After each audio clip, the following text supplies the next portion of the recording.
નમસ્તે વિદ્યાર્થી મિત્રો. નોર્થ ગુજરાત એજ્યુકેશન મુંબઈ સંચાલિત અરવિંદ જીવાભાઈ પ્રાથમિક શાળામાં ઓનલાઈન ટીચિંગમાં આપનું હાર્દિક સ્વાગત છે. તો વિદ્યાર્થી મિત્રો, આજે આપણે ધોરણ 6ની અંદર વિષય સામાજિક વિજ્ઞાનનો વિશે અભ્યાસ કરીશું.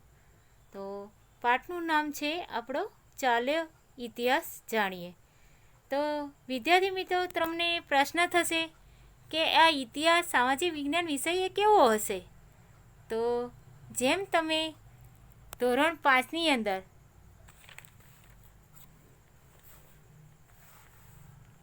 પર્યાવરણ વિશે જાણતા હશો, જેમ કે પર્યાવરણની અંદર તમને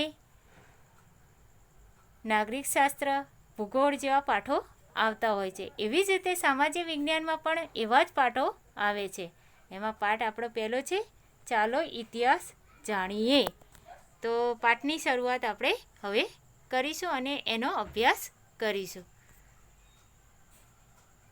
તો સૌ પ્રથમ તો આપણને ઇતિહાસકારો છે એ આપણને માનવ સમાજની ભૂતકાળની માહિતી આપે છે કે ઇતિહાસ એ વિષય સિવાયના સમાજ વિજ્ઞાનનો આપણને વર્તમાન સમાજ જીવનનો પરિચય કરાવે છે.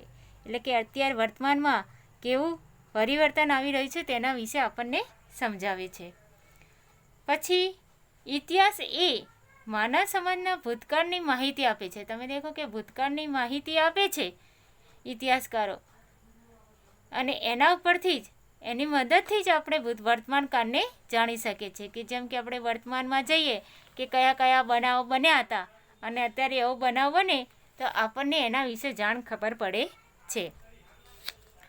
પછી માનવીએ જ્યારે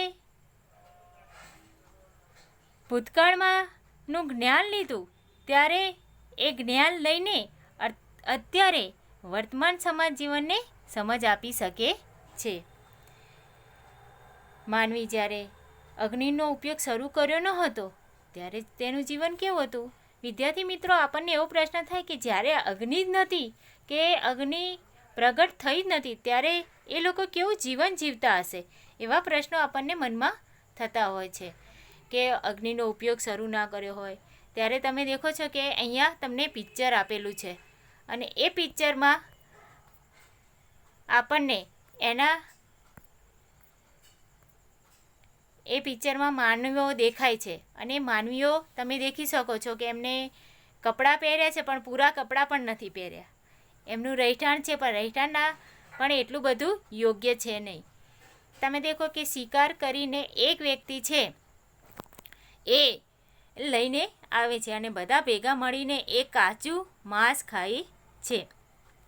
આમ એ લોકો ભટકતું જીવન જીવતા હતા. ધીમે ધીમે એ લોકો ગુફામાં રહેવાનું પસંદ કર્યું અને ગુફામાં રહેવાનું પસંદ કર્યું અને ધીમે ધીમે એમના સમજ પ્રમાણે એમને અગ્નિનો ઉપયોગ કર્યો અને કાચું માંસ ખાતા એમાંથી પકવીને માંસ ખાતા થયા. તો વિદ્યાર્થી મિત્રો, આટલે સુધી તો આપણને ખબર પડી ગઈ કે એમના દિવસે દિવસે જે પરિવર્તન આવ્યું અને એમાં જ આપણે અત્યારે વર્તમાનમાં બધા જ વસ્તુઓનો આપણે ઉપયોગ કરી શકીએ છીએ. માનવી ખેતીવાડી, રસ્તા, વાહન વ્યવહારો, મકાનો વગેરે કેવી રીતે પહેલાં રહેતો હશે કે એના વગેરે પહેલાં કેવી રીતે રહેતો હશે કે જ્યારે આવું બધું કશું જ નહોતું. ત્યારે માનવી તમે દેખો છો કે પોતે ભટકતું જીવન જીવતો હશે, ગુફામાં રહેતો હશે, કાચા માંસ ખાતો હશે, આવી રીતે પોતાનું જીવન ગુજારતો હશે. પણ ઇતિહાસ આપણને ભૂતકાળના જુદા જ જીવનની સફર કરાવે છે. જેમ કે એક યુગ પતી જાય એટલે કે 100 સદી પતી જાય પછી બીજા યુગમાં આપણે જઈએ છીએ કે બીજી સદી ચાલુ થાય છે, એમ બીજામાંથી ત્રીજા, એમ અનેક યુગોમાં માનવ જીવનનું જીવન બદલાતું ગયું અને એના રીત રિવાજો, માન્યતાઓ તેમજ ખોરાક અને પોશાક વિશેની માહિતી આપે છે. કે ઇતિહાસ જે છે આપણને કે માનવી એક યુગમાં કેવો હતો, પછી બીજા યુગમાં એનું પરિવર્તન કેટલું થયું, ત્રીજા યુગમાં એનું પરિવર્તન કેવું થયું તે આપણને જોવા મળે છે. આમ ઇતિહાસ માનવીના જીવનમાં આવેલા પરિવર્તનોથી માહિતગાર કરે છે. તો આપણે આગળ એને ઇતિહાસ જાણવા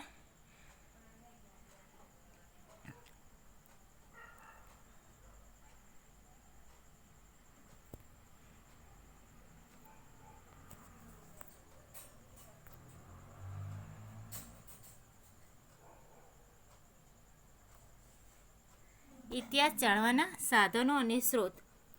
કે ગુજરાતના કચ્છમાં 400 વર્ષ જૂનું શહેર મળી આવ્યું. કે તમે દેખો કે આ ઇતિહાસ જાણવાના સાધનો છે એમાં તમે દેખો કે ગુજરાતના કચ્છના જે કચ્છ છે એમાં 4000 વર્ષ જૂનું શહેર મળી આવ્યું. આ શહેર 400 વર્ષ જેટલું જૂનું છે એવો આપણા મનમાં વિચાર આવે કે 4000 વર્ષ જેટલું જૂનું છે એ આપણને કેવી રીતે ખબર પડે. તો જ્યારે આપણે એના ઇતિહાસમાં જઈએ ત્યારે આપણને એની ખબર પડે છે. આમ માનવી ધીમે ધીમે એના ઇતિહાસમાં જતો ગયો અને એના પરિવર્તનોને જોતો ગયો. તમે દેખો કે માનવીઓ હતા એ પહેલાં પોતાના જે લખાણો હોય એને એ બધું એના ઉપરથી આપણને ખબર પડે છે કે આ જે શહેર છે એ 4000 વર્ષ જૂનું છે. તો તમે દેખો કે એ પહેલાં તો ત્યાંના જ ઘરો એ ગોળ જ આકારના હતા અને એના ઉપરથી આપણે અનુમાન કરી શકીએ છીએ. પછી નર્મદા નદીના કિનારે માનવ વસતા હતા. કે નર્મદા નદી હતી એ કિનારે એ લોકો વસતા હતા. તો એ લોકો નદી કિનારે કેમ વસતા હશે? તો કે ખેતી માટે પાણીની જરૂરિયાત વસ્તુ છે અને નદી કિનારે વસવાથી એ પાણીની જરૂરિયાત પૂરી પાડી શકાય છે. એટલે પહેલાંના લોકો નદી કિનારે વસતા હતા અને ખેતીની શરૂઆત કરી ચૂક્યા હતા.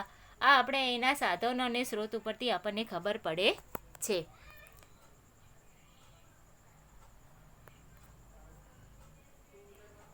હવે ઇતિહાસ જાણવા માટે આપણી પાસે જુદા જુદા સાધનો છે.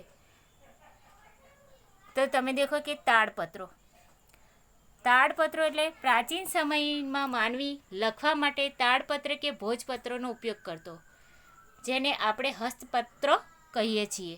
કે હસ્તપત્ર એ કહીએ છીએ એટલે કે હાથથી લખાયેલું લખાણ.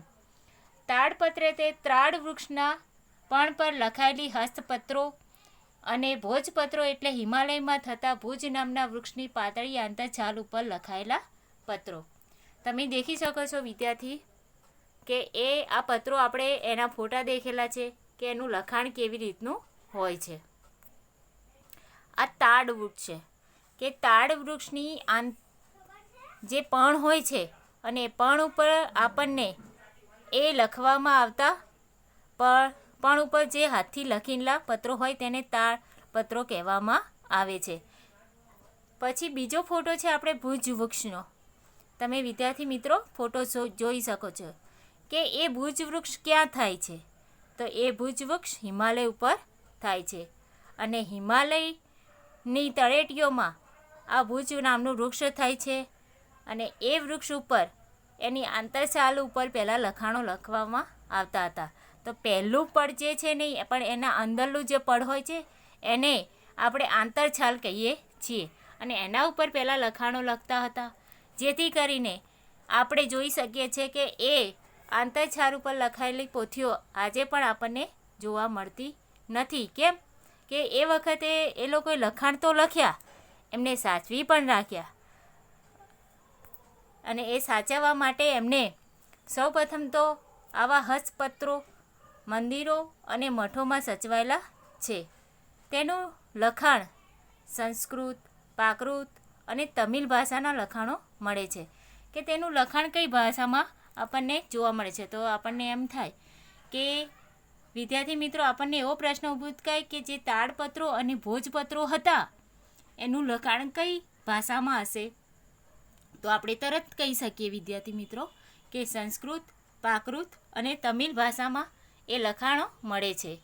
પછી આપણને એવું થાય કે એ લખાણો તો આપણને જોવા મળે છે પણ એ લોકો લખતા શું હશે?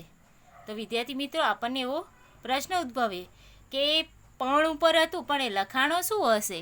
તો એ લોકો કવિતાઓ લખતા, નાટકો લખતા, વાર્તાઓ અને મહાકાવ્યો પણ તાડપત્રો અને ભોજપત્રો પર લખતા હતા. તે આજે આપણને પોથી સ્વરૂપે પણ જોવા મળે છે. તેમાં ધાર્મિક રીત રિવાજો, સામાજિક માન્યતાઓ, રાજાઓની જીવનશૈલી, વિજ્ઞાન, શિક્ષણ, કલાઓ અને પ્રાણીઓ વિશે માહિતી મળે છે. તો વિદ્યાર્થી મિત્રો, આપણને એમ થાય કે આ તાડપત્ર એટલે શું? તો તાડપત્ર એટલે કે તાડ વૃક્ષના પણ પર લખવામાં આવતા લખાણને તાડપત્રો કહેવામાં આવે છે. અને ભોજપત્રો એટલે શું? તો ભુજ નામના વૃક્ષ પર લખાયેલા એની આંતરછાલ ઉપર લખાયેલા પત્રને ભોજપત્ર કહેવામાં આવે છે. અને ભોજપત્ર આપણને ક્યાં જોવા મળે છે? તો હિમાલયની તળેટીમાં આ વૃક્ષો આપણને જોવા મળે છે. અને એના કારણે આ ભોજપત્રો બનાવવામાં આવે છે. તો તમે દેખો છો કે આ જે પત્રો હતા એ પત્રો આપણને એના ઉપર પછી બીજું શું જોવા મળતું હતું કે એ વખતે ધાર્મિક રીત રિવાજો કેવા હતા એનું લખાણ જોવા મળે છે. સામાજિક માન્યતાઓ શું છે એના વિશેની જાણકારી મળે છે. રાજાઓની જીવનશૈલી કે રાજાઓ પહેલાં જીવન કેવું જીવતા હતા, પ્રજાના હિત માટે કેવા કાર્યો કરતા હતા તે આપણને જોવા મળે છે. પછી વિજ્ઞાન, એ વખતે વિજ્ઞાન કેટલે સુધી પહોંચી ગયું કે કઈ કઈ શોધો થઈ એના વિશેનું લખાણ પણ આપણને આ તાડપત્રો અને ભોજપત્રો ઉપર જોવા મળે છે. શિક્ષણ, કે એ વખતે શિક્ષણ કેવી રીતે લોકો રહેતા હશે કે પહેલાં તમે દેખો છો કે માટી ઉપર લખાણ કરીને એ લોકો લેતા હશે, વારે વારે કંઠવ્ય કરીને લેતા હશે. એવું એ શિક્ષણનું પણ એનો ઉલ્લેખ કરેલો આપણને જોવા મળે છે. કલાઓ, કે લોકો કેવી રીતે પોતાનો કલાઓ પ્રસિદ્ધ કરતા હતા, નૃત્ય, નાટકો, ગાન, એ દ્વારા તમે દેખી શકો કે એ પણ આપણને એની અંદર લખેલા જોવા મળે છે. પ્રાણીઓ વિશે માહિતી મળે છે કે એ વખતે પ્રાણીઓ કયા કયા હતા. પાલતુ પ્રાણીઓ હતા, એની સાથે હિંસક પ્રાણીઓ કયા આપણને જોવા મળે છે. એના વિશેની માહિતી પણ આપણને આ તાડપત્રો અને ભોજપત્રોમાં જોવા મળે છે.